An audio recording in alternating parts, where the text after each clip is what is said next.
for ya. I thought Yang Yang said you had a super cool little buddy to show us. Where is it? I don't know.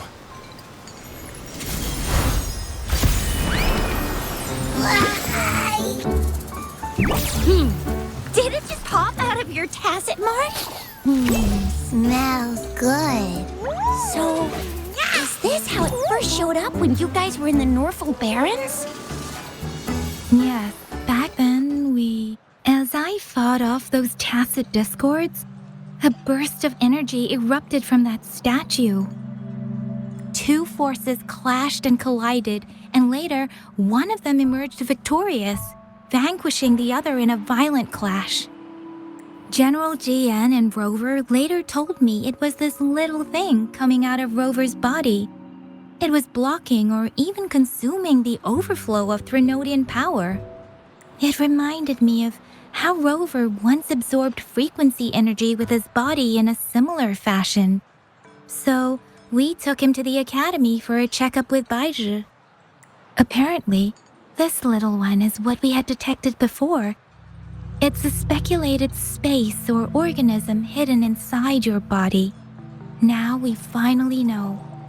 It shares similar frequencies with tacit discord's reverberations. It resembles an echo processed by the data bank, stored inside your body instead of a terminal. In other words, it's your own echo, captured or absorbed at some point. Without you, it can't manifest. That's why Baizhi couldn't confirm just how you absorbed that echo back then. Was it you? Was it the little one? Or maybe the two of you together? And Baizhi discovered more after analyzing your spectrums. She found a new power source within you, similar to the Crownless, but even stronger. This power comes from the tacit discord you defeated in Norfolk Barrens. So, the excess energy this little thing had consumed somehow ended up in your body, available at your disposal. In other words, there's a deeper connection between the two of you. Or, according to Baizhi, it's a convergent codependency. To put it simply, you are connected. While you are two separate individuals, your energies and vitals can affect each other, for better or for worse. You may even feel each other's emotions. The bond between you and this creature is symbiotic. As it strengthens, so do you. However, if one is harmed, the other suffers. Fortunately, since it can't ever leave your side, it's not an easy target for attackers. And if they do strike, it can seek shelter inside your body for safety. Okay, now that's pretty much it. Baizhi was going to explain it to you herself, but she has to go check on a newly appeared sonorosphere in Zhaozhou. Wait. This is too much information for me to process. Let me get this straight. So, it helped Rover fight off the Threnodian? Seriously? This teeny tiny thing could do that? Seems unlikely.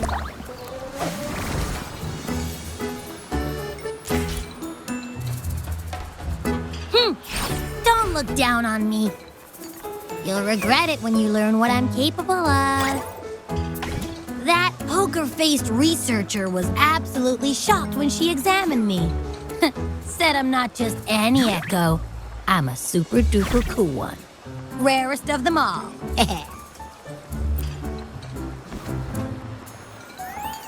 Oh, actually, while those aren't Baizhi's exact words, that is what she meant. She mentioned highly intelligent echoes that can act on their own in other countries. Said they are involved in every aspect of human life with unique abilities beyond our imagination. Those echoes are rare, though. Neither I nor Baizhi, an eco-acoustics expert, have ever seen one in person. But this little thing here, it could be one of those foreign echoes. Yeah, makes sense. Now we just gotta figure out where it came from. Who knows? We may find other cool echoes in that place. So, do you know where exactly he absorbed you? Huh? How am I supposed to know? Why don't you just ask him?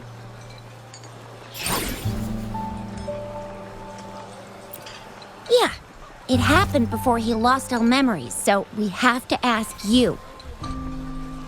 But even if echoes can have memories, they probably wouldn't remember things earlier than their first manifestation.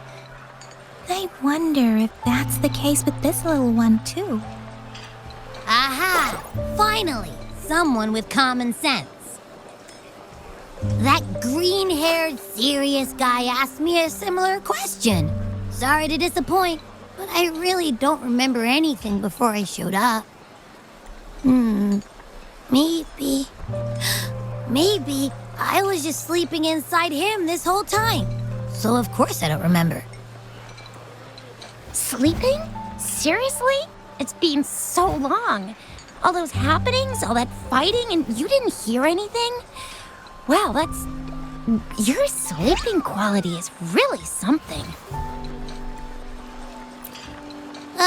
So you've got privacy to be respected.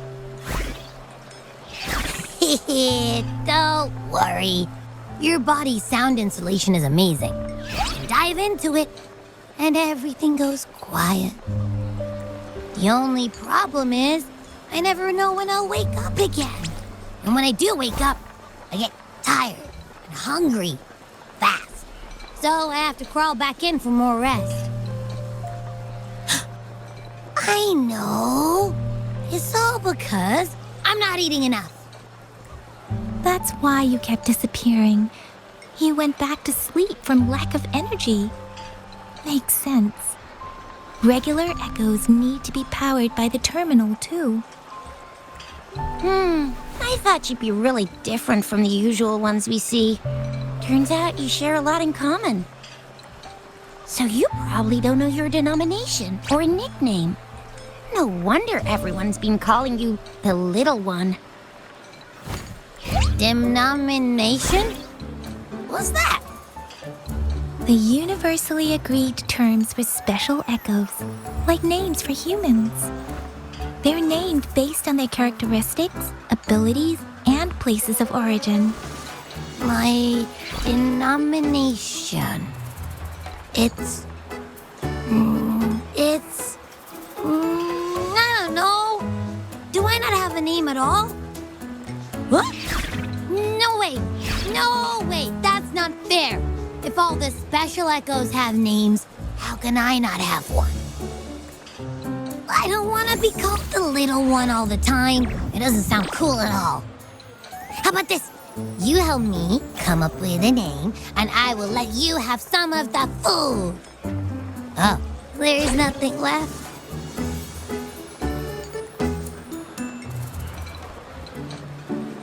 Next time, I'll definitely say some for you. Just give me a name. Please? A name? Now? Yes, I want it now. Look, your name's Tisha, your name's Yang Yang, and your name is... that sounds interesting. Wait, didn't you forget everything? How do you still remember? With your old name and memories all gone, it's a good idea to go with a new one. It makes everything more convenient and represents a fresh start. Yeah! Exactly like she said. Every one of you has a name, and I want one for myself, too. I'm really not asking much. I just want a name that sounds a little cool, a little special, and epic, and super smoking. Names are a big deal, you know. Like once you have one, it's stuck with you for life. Gotta make sure it's a good one. Can't have people not scared of me when they hear it. No time for regrets here. That's true. Let's see. You want a cool one. What about Echo the Invincible? What do you say? Nah, nuh-uh, absolutely no. That's too straightforward. It's no better than calling me the little one. Hey, it makes every difference in the world. I am Echo the Invincible. That's what a hero play character would say as their transformation call. Or maybe, since you can fly and you got those long ears, why don't you call yourself, No, absolutely no. Why do they all sound so cringy? Why? I love it when people call me the Jinjo Speedster. Doesn't that sound awesome? Huh? Sure, if you say so. Anyway, they all sound like anything but my name. Absolutely no.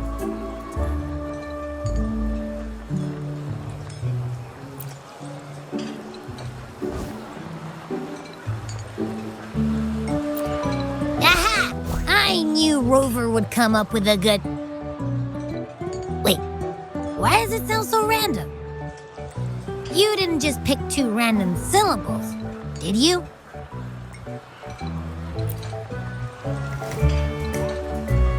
I mean, yeah, it's simple, easy to remember.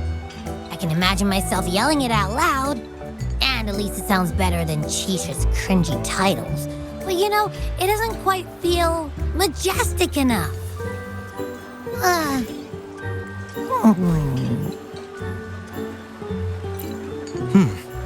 Why is it suddenly so quiet? Is it not happy with the name? Why, though? Can't think of anything better that's catchy, impactful, and clever all at once. Abby... Abraxas? What's wrong? What are you muttering about? What?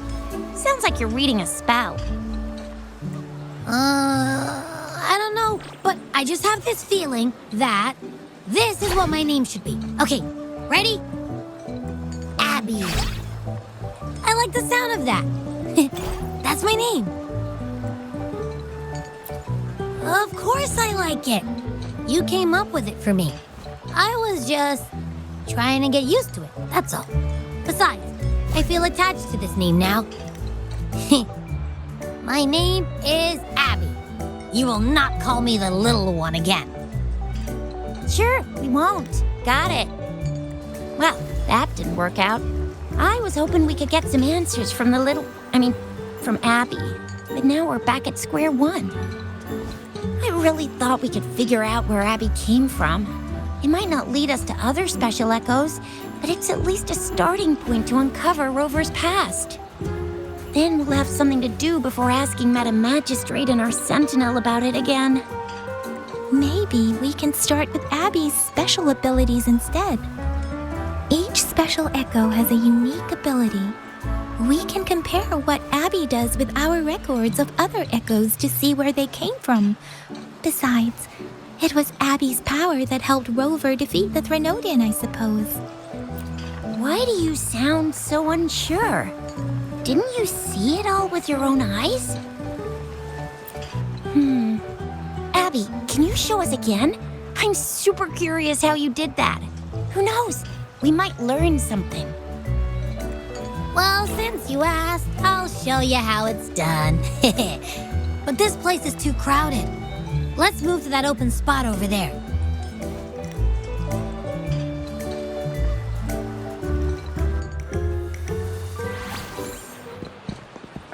All right, all eyes on me.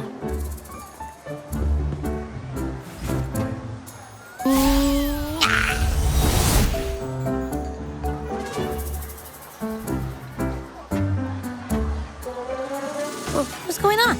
I'll try again, just you see.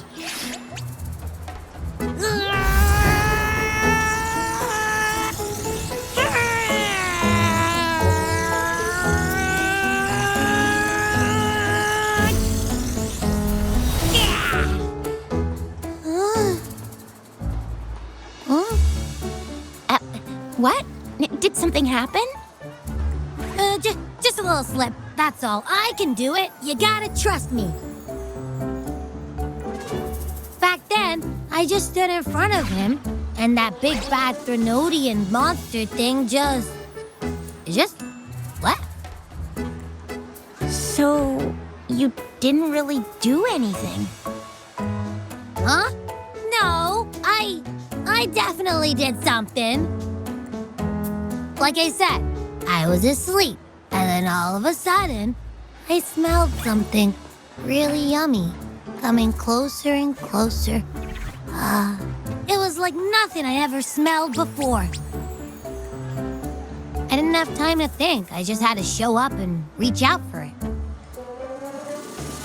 So, maybe Abby's power activates automatically under certain circumstances.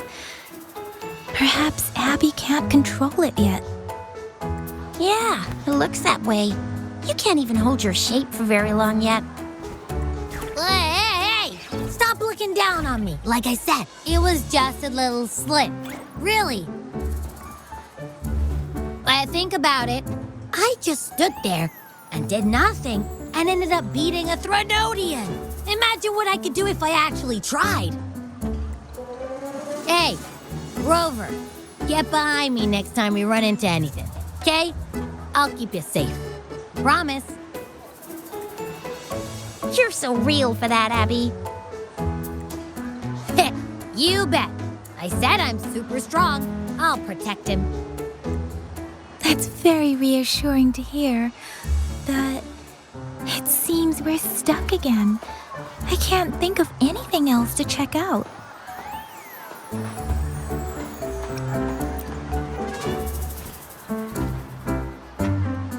Where did you absorb Abby? What are Abby's powers, and what exactly happened between you two? There are so many questions we can't figure out yet. Our Sentinel Joy can look into the future. Nothing ever deviates from its predictions. It has already sort of guided you to the Norfolk Barrens through Madam Magistrate's messages, right? Now that the Threnodian crisis is over, perhaps you can consult our Magistrate and our Sentinel again. I'm sure they can offer you some more useful guidance. Relax, relax. You have me now, remember? Meeting up with that Jinshi person, getting your memories back. I've got you. Speaking of that, so this Sentinel can predict the future? That sounds cool. The name Jue sounds pretty cool too. It's almost as cool as mine. What does it look like? Where is it? Since we're paying it a visit, this Sentinel should treat us with food, right? I wonder how the food's gonna taste. Our Sentinel protects every one of us. Of course it's cool. But why are you talking about food again? Didn't you just stuff your face? What, is your stomach a black hole? I can't help it. I'm always starving.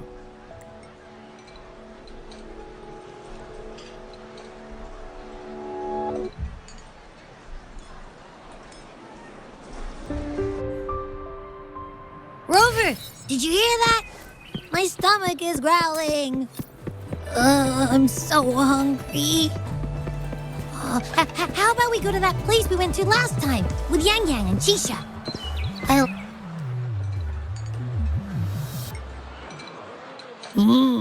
Yummy, yummy. Hello? Are you with me? You seem a bit distracted. With so much delicious food right in front of you, aren't you gonna try any? Well, if you're not interested, I'll gobble it all up. You've been absent-minded the whole day. Still bothered by that dream from last night? Wait, so you had a dream about the Sentinel?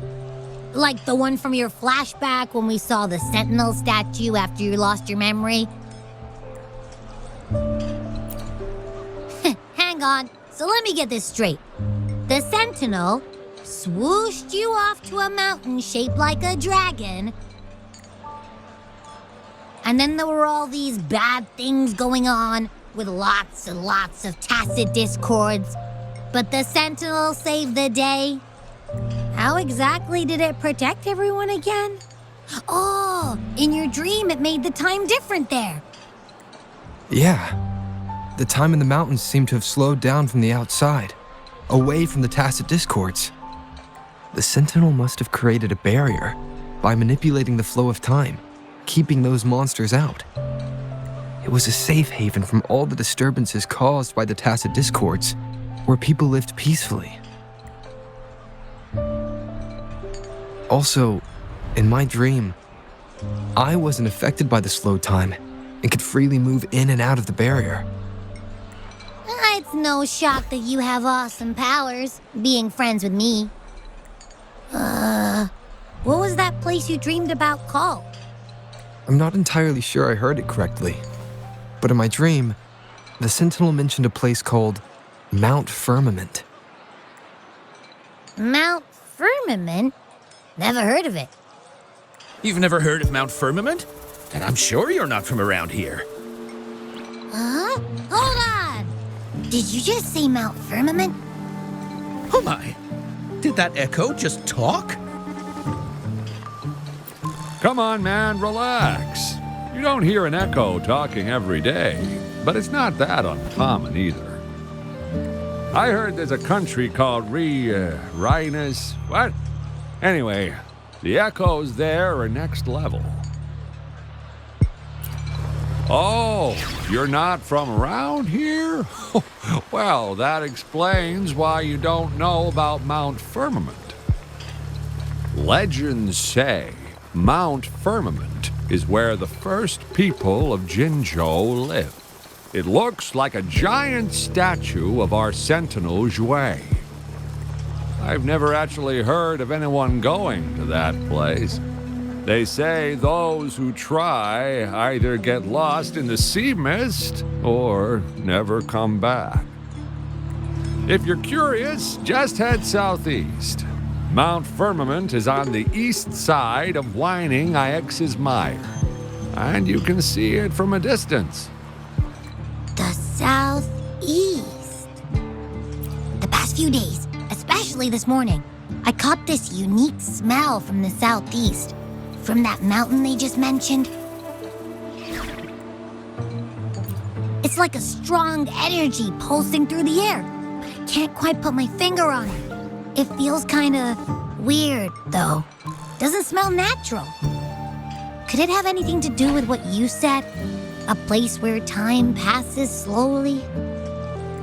Do you want to go check it out?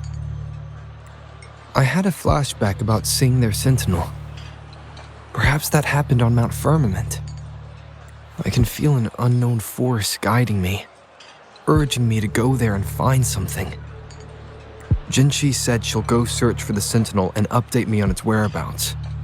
But so far, I've not heard anything from the City Hall yet. Then shall we go check it out together? It feels really suspicious.